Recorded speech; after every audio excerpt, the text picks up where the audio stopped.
It's a dream partnership. We make millionaires. That's what we do.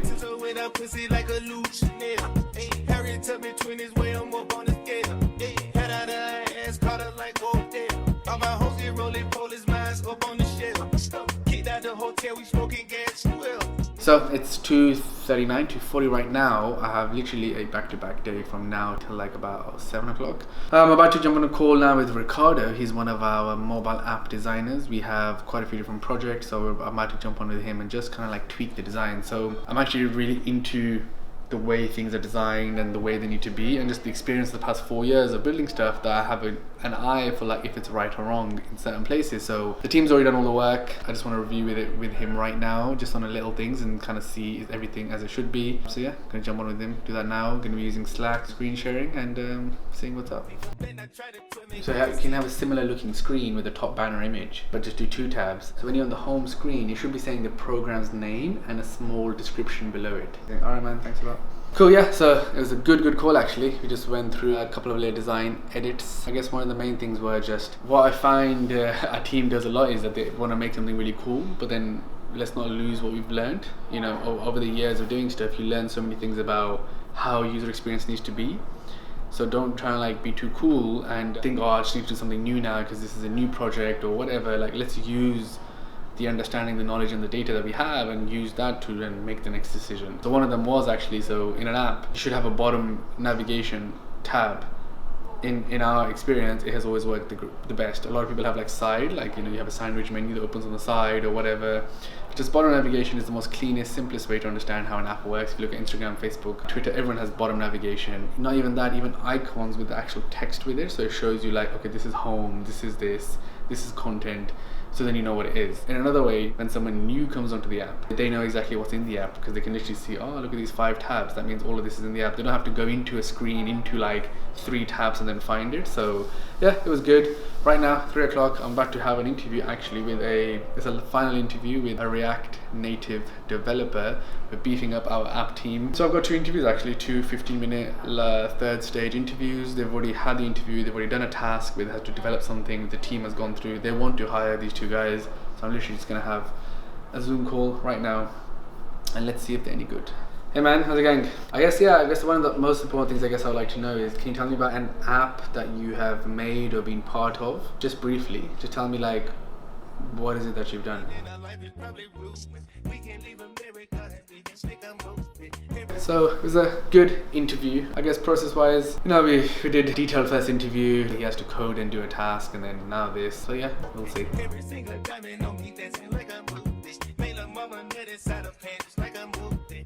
Cool, yeah, so both interviews done. Also caught up with our head of recruitment. So yeah, hopefully he'll be joining the team soon. So that's another person joining us. Should be good. We obviously need people, so we're always looking. What I've learned is that you can't just hire when it's time to hire. We just always need to be looking out for like good talent. Essentially for here, if the company's gonna keep excelling, we just need the best people to join us.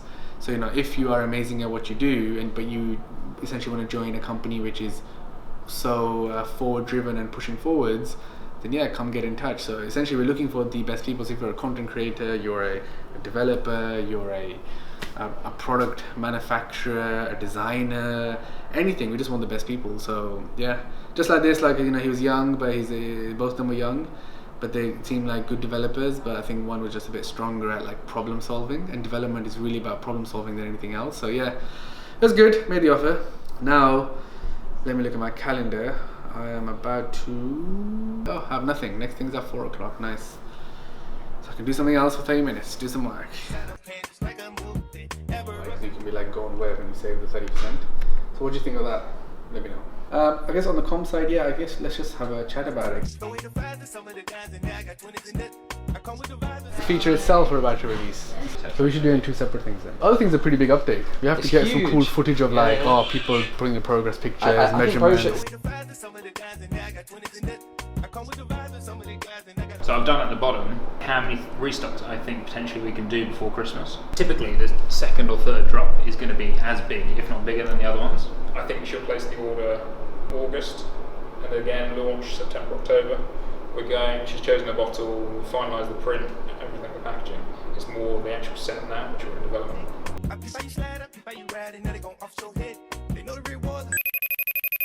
Hey guys, it's Stephanie from the Los Angeles office. We've had quite a busy week. We wrapped filming on a new client, so that should be coming out soon. Super excited about that.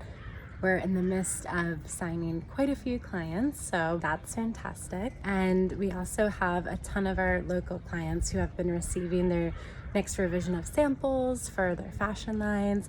And we have one brand who's just about to launch, so stocking up on their new inventory, and we should be launching soon, and we're so excited to share all of this with you. So I went through the app last night. Yeah. You guys are making the edits. Like, this is weekflow. There's 4 or 5 slides, and it's like, let's introduce you to your brand. And there was a couple of things. Okay, fine. Yeah. That's where I'm a bit like, everyone's always going to be like, yeah, if you think you can launch something, let us know. But it's like, we don't care about that. We want people who are passionate about it. Yeah. Otherwise, it's just going to slow down and go away. So it's now 7:57. Pretty tired actually. So I just spent about an hour and a half with Sarah just going over the team stuff. Before that I was sitting down with Harry. So many products in production. I think we have something like 120,000 units in total, which is a lot.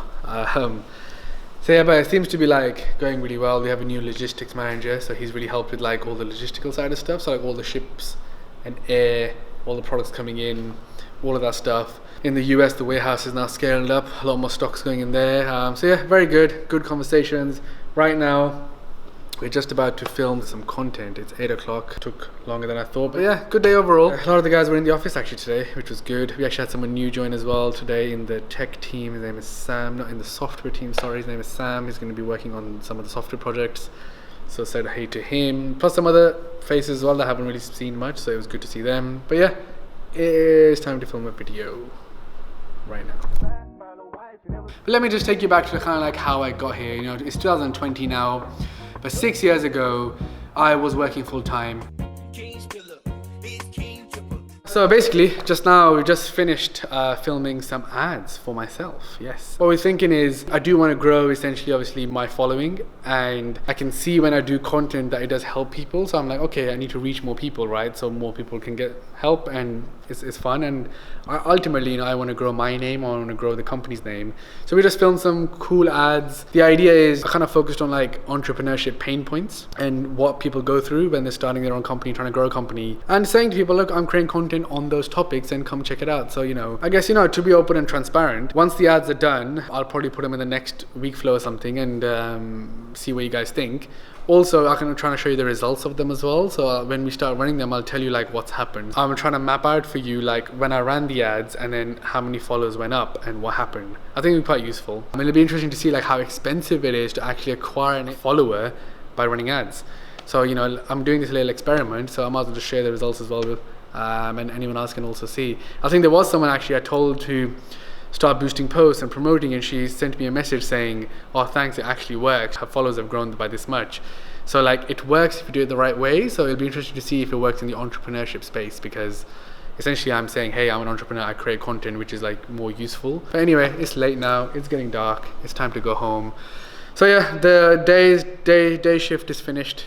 It's 8:53, gonna go home, get some food, relax for a bit. Then I need to, so Deloitte, our partners on our investment stuff, they've sent me like some documents I need to review, so I'm going to do that tonight. I'll be back in the office tomorrow, so let's do it.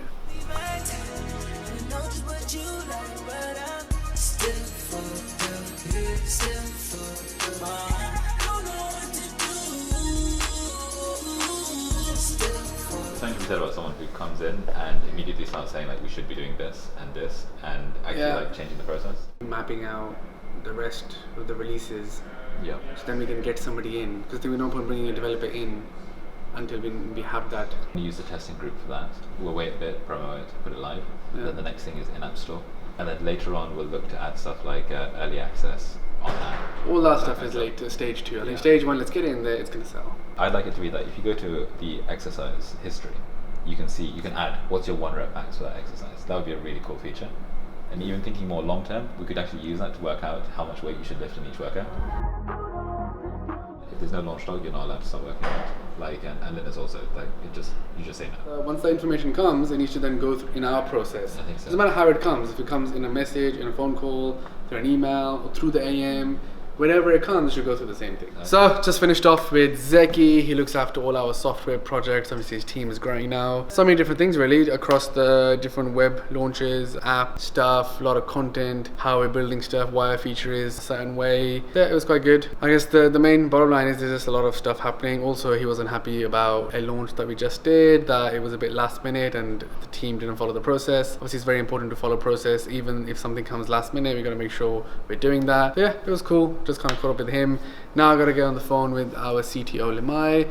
So in the office at the moment we're not everyone's not back, so he's not in the office today. So I'm just gonna call him now and see where are we on the Gen Commerce stuff and the other more complex like back-end development stuff. So I'm gonna speak to him now.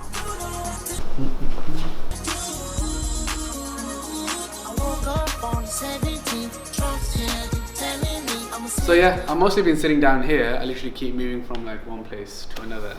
The team is upstairs. Yeah, but it's good. It's nice being back working. Obviously, I was enjoying it at home too, but I guess here it just feels a bit different. I know, like in the morning I did some stuff. I'm here in the office now. I need to do this stuff, and so when I get back, it kind of helps me structure my day better. So if you're someone that's like struggling to get things done, one thing I would say is just that. So like if you're gonna go to a coffee shop or something, if you put like certain goals in place, you're like, I'm not coming home until this is done. It kind of just is more accountability for yourself. I used to do that when I was first starting out. I'd be like, I can only play a PlayStation if I do these 9 things. And sometimes it would take me to like 1 o'clock in the morning, then I could finally finish it. But then you get the reward basically. Sometimes you gotta like trick your own mind to force you to do something, because when you do something of your own, there's no one keeping you accountable. Like there's no one literally telling me I have to do this and this and this.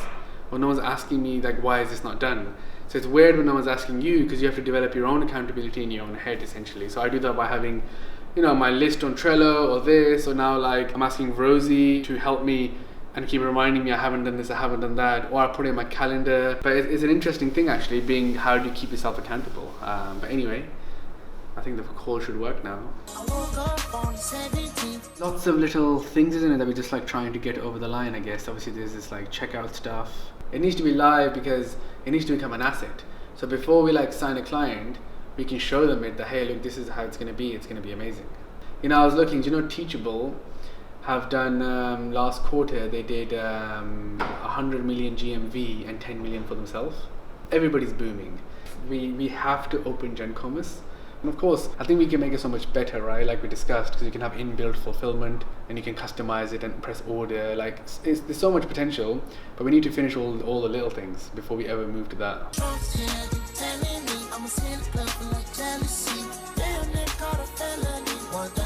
Where are we now, right? July. So I think stock looking like end of August is still looking a bit tricky, just because obviously the samples haven't come, she needs to approve them. We need to create all the content.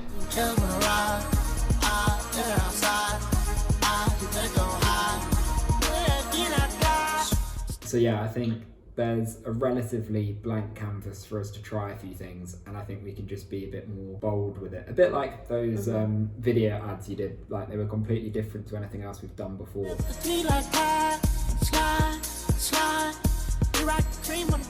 Alright, it's Wednesday, we're just in the office.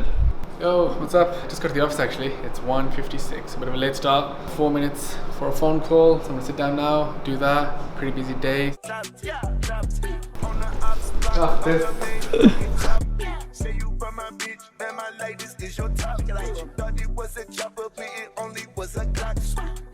That makes the order come to our system, and then we fulfill it, and we handle the shipping, we handle any shipping issues, we handle all the customer service, again, which is all white labeled.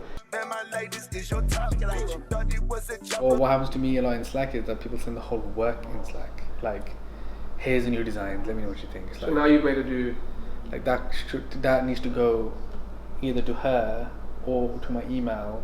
So what I get her to do then is put it on my Trello that this is something for me to do. It's actually so good. And now in my own time, even at like midnight, you sit down peacefully and just go through it.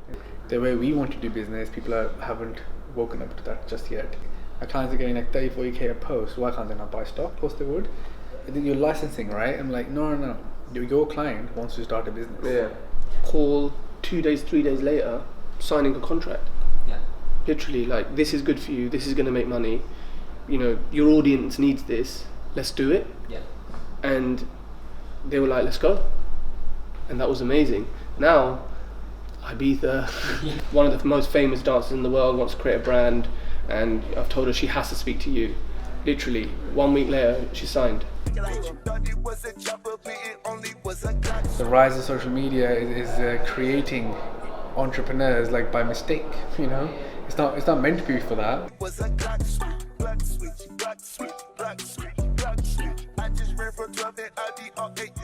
We're in the Genflow studio today. I'm with Saad. Saad, how you doing? I'm good, brother, how are you? I'm good, thank you. Thanks for coming on. No, I'm excited to be. It's been a while since I've done something like this, as we were just talking off camera. Shan had built Genflow, and basically on his story he was saying, if you're an influencer and you want to build a brand, we do it for you. And that's what he did. That was his vision. You see, typically in brand and influencer, the done thing was that a manager will bring an influencer a brand deal. They'll say, JD Sports want you to promote them and they'll pay you X amount of money. So he had the foresight that one day there's going to come a time that the influencer, if they're being paid £10,000 a month from a brand for activewear or something, that surely must mean that they could have their own brand. And if the brand is paying them $10,000 a month, the brand must be making $100,000 a month. So when is that shift going to change, where the influencer actually goes from being just like a promoter to an owner?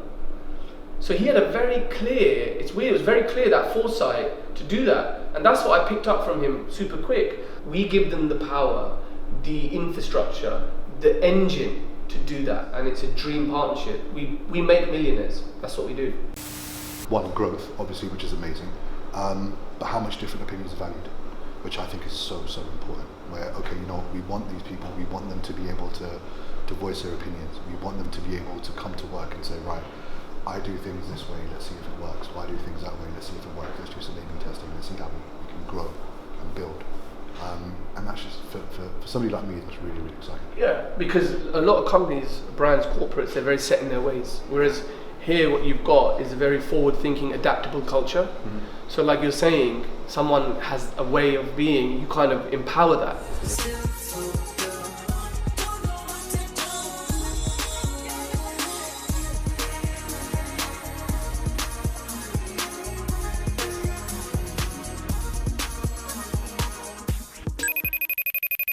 So what have the content team been up to this week? Now, if we start with ads, even in the past 6 months, we have been aggressively creating more and more ads for all of our clients. Firstly, our ad team has grown, our content team has grown, and we have signed more and more clients. Now, on a daily basis, we are producing or editing between 5 to 10 promos/ads every single day. Not only do we do this for our clients, but also for Genflow. So far this week, we have had a shoot in LA. I have actually just received all the content today, but it will be out very soon. We also did have another shoot with Andre, who is one of our clients, for something that he is doing. But something here at Genflow that we do is that even if we're not at a shoot, we are filming every single day, whether it's at the office, doing ads, wherever it might be, the camera is always on here. Of course, we also do manage YouTube accounts for our clients. So with that comes creating video briefs to how to record, and then ultimately down to the editing. So not only do we edit the video, we also produce promos for Instagram to promote the actual video on YouTube, but then also upload that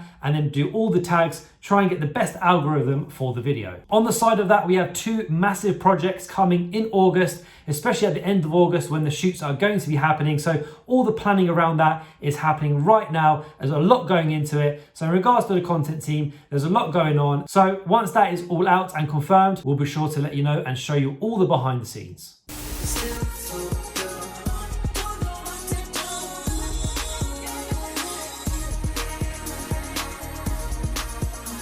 What's more, on Twitter, like More likely to follow you than Genflow. I think on Twitter, no one follows a brand really unless it's like a game or something big, of course. In terms of ads, I think we're pretty much on top of that. There's a bunch of new ones which I did see. Alright, so it is currently 11:30. I'm back at home, settled in for the evening. You can see the amazing view right here in my place. Got some cool artwork actually. It's pretty cool. Got Leo telling me focus on the money. I know Leo. I'm focusing on the money. Yeah, I'm just actually about to have a phone call with Stephanie over in LA and just go through the plan for the week really. What are we focusing on? I know there's a couple of deals out with different clients, there's contracts out. We had a shoot the other day, which I had on my story and stuff, you know, for one of our clients out there. So yeah, gonna catch up with them now, and then once that's done, I'm gonna sit and look through some of the investment docs that the Deloitte team has sent over to me. There's some questions I need to answer, so I'm gonna sit and work on that. Then actually looking at my thing here, I need to review the sales for the past week. I need to look at 2 other documents too. Sorry, I was looking at my Trello while doing that. So yeah, that's the plan. The plan is to work till 2 a.m. I cannot work till later. I need to sleep. Okay, tomorrow's a busy day. 2 a.m. 2:30 is like, I'll try my best to go to sleep by then. Hessa, she wakes up around 8. 6 hours, I'm pretty good. 6 hours, I'm happy. Less than 6 hours is where it starts getting a bit tough to function. Let me do this phone call.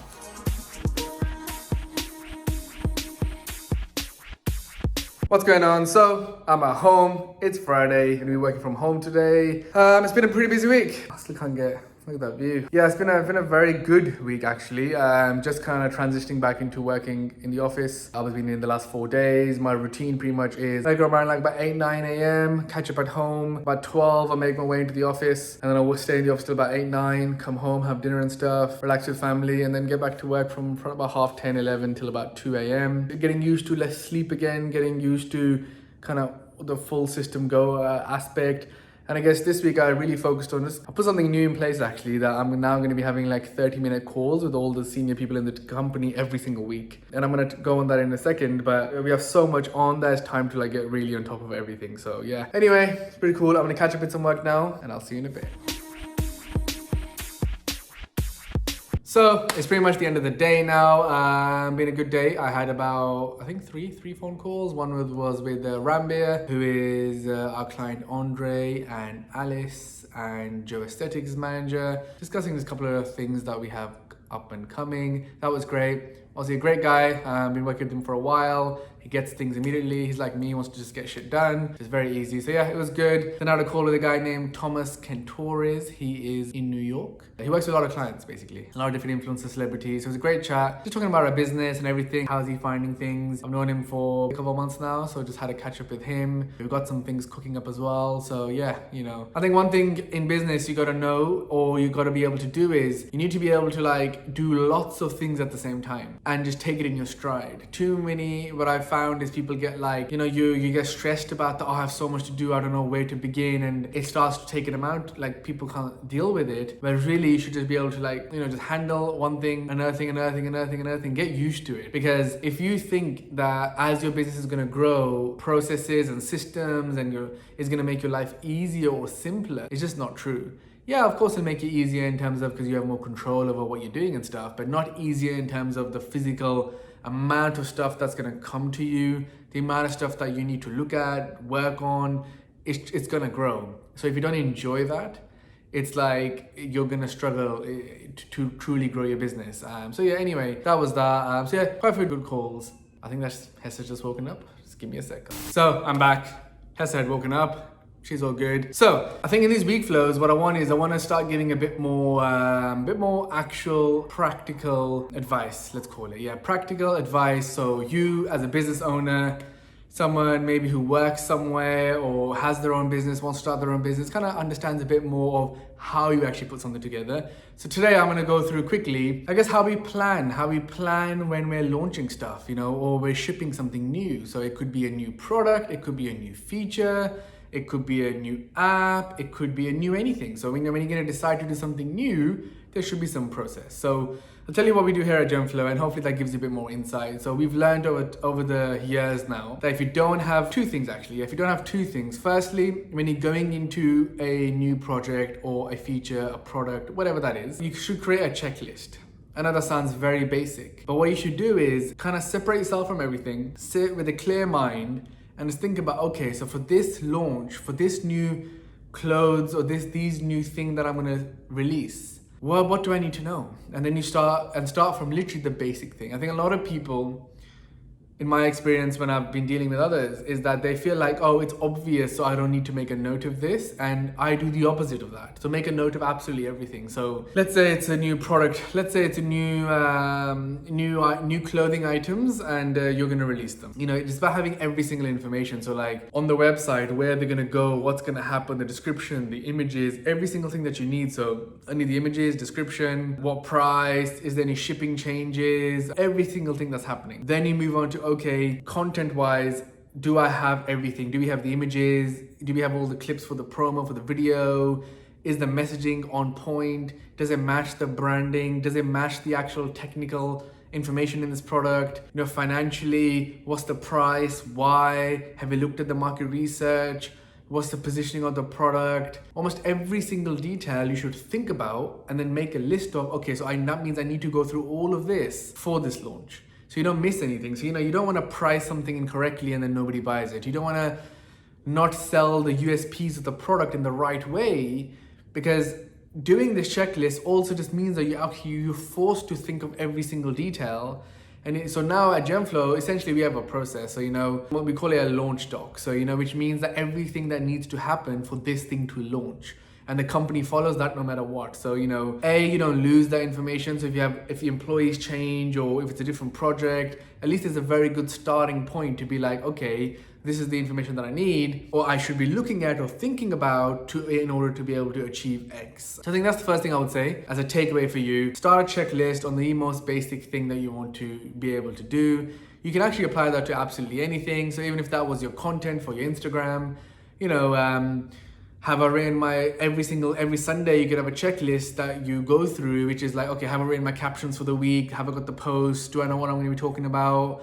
Have I scheduled my posts, or whatever the thing is? Weirdly, if you have a thing to kind of look at, it's almost like it's in here, but then going step by step, it forces you to think about certain things that you wouldn't think about.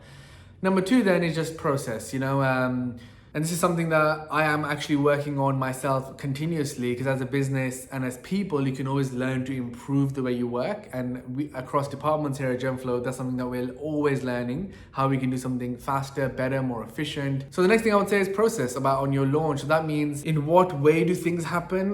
Who is doing what? Who is ultimately responsible for stuff? So I think one thing I've realized from making mistakes is not being clear enough in a team who is ultimately responsible for what. So I think people can be very vague that, all right, we're launching this. Yeah, we're going to do email marketing, or we're going to run some ads, or make sure the stock is okay, or the website has to be the best ever. Yeah, of course, everybody wants to do that. But as someone who's running the team or who's head of the project, it's very clear to be like, everything to do with the emails is your responsibility. And I want 10 emails at this date with me so that I can review it. So it's very clear who is doing what at what times and when is it going to be done. If that's clearly mapped out, then everybody knows their role. In a team, you almost got to see it as let's call it a football team. You know, if there's a defender, he knows that I need to defend and that's my responsibility. Or a goalkeeper knows I need to stop every goal coming in. Business is the exact same thing. So if one person's job is to make sure the website is good and is done and is ready by X date, then it's his problem if he doesn't have the images. It's his problem if he hasn't got the description. It's his problem if he hasn't got the login for the domain. Because by making them responsible, it's on their head, it's on their shoulder, it's for them to solve. And like that, everybody essentially becomes a problem solver in their own lane. And before you know it, people are gunning to like make this shit happen. That's probably I would say one of the main things I've realized in growing a team up to 45, I think it's probably getting close to 50, is just that. If you can give someone the responsibility and they actually take that seriously and do it, it will transform the way you're working. You will find yourself not chasing people. You'll find yourself not saying, come on, like, why is it not done yet? This should have been done, this, that, because you put the ownership on them. And they know how serious it is that if they don't do it, what's going to happen. So hopefully you learn something from there. I would say try that in your business. Try to make it very clear to people. I think people are a bit too nice. Don't be nice. Be more straight up. I think if someone knows the responsibility that's ultimately theirs, they will actually respond in a better way. You'll be surprised. In my experience, what I used to do earlier on, and I learned this the hard way, I would not really make it clear. I'd be like, oh, could you do this for me, please? It's like, yeah, I'm being polite by saying that, but then it would actually have they would think that, yeah, I'll get to it. Yeah, okay, and they'll do their own version of it. Well, really, you need to be a lot more direct with like, okay, I need this done by this date in this way, and if you have another suggestion, great, do that as well. So it's a bit more like, so it's clear that if it comes to like 10 days before launch and if the stock is not ready in the warehouse, that is your problem. Or if the website's not ready, is your problem. If the strategy is not ready, if the content's not edited and gone to the client or whatever. So, hopefully you can apply that to whatever you're doing. If you have a clear checklist of everything that needs to be done, and then number 2, have a clear process about who is doing what, by what dates, how it needs to happen, and if someone's going to be late, they should be telling you that, hey, oh, sorry, there's been a delay in the content for 2 days, blah, blah, blah, blah, blah, because they should be informing you. You should not be chasing it. So, in the business, I would try to put some of these practices in place so everybody's clear. And you'll see that everybody actually enjoys it, because if everyone knows what to do on time, the shit's going to work, the product's going to be a success. And one of the main things I've learned here at Genflow is that when a team does something together, it does give you confidence in a different way, and you can't buy that. You can go and hire the best team in the world, but only when you've achieved something together is when you will truly be like, oh shit, we did this and we can do anything. Hopefully that was useful. And on that note, I'm gonna end this video right here. Give it a thumbs up. Make sure you hit subscribe. I've got lots of other videos on my channel in this similar way. Also, share the week flow with anyone that you know in business. I would really appreciate it. I'm trying to make something a bit cool, so other business owners kind of see a bit more real value when it comes to running a business. But anyway, for this week, the week flow is over. I'll see you next week.